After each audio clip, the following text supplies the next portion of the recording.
यंदा नवीन शैक्षणिक वर्ष सुरू होण्यापूर्वीच पालकांच्या खिशाला मोठी कात्री लागणार आहे। इंधन दरवाढ आणि कागद निर्मितीचा खर्च वाढल्याने वह्या, पुस्तके आणि दप्तरांच्या किमतीत 20 ते 25% घसघशीत वाढ करण्यात आली आहे।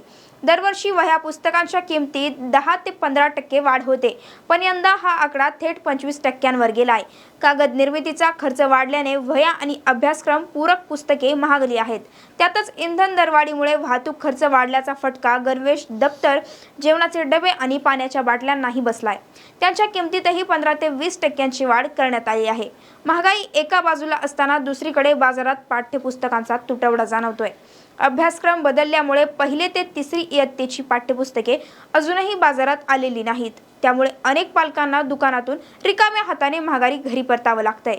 दादरच्या प्रसिद्ध आयडियल बुक डेपोच्या माहितीनुसार ही पुस्तके येत्या 8 ते 10 दिवसात म्हणजेच साधारण 15 जून नंतर टप्प्याटप्प्याने बाजारात उपलब्ध होतील। एका बाजूला पावसाची चाहूल असल्याने रेनकोट, छत्री खरेदी करायची आहे आणि दुसरीकडे महागलेली वह्या, पुस्तके।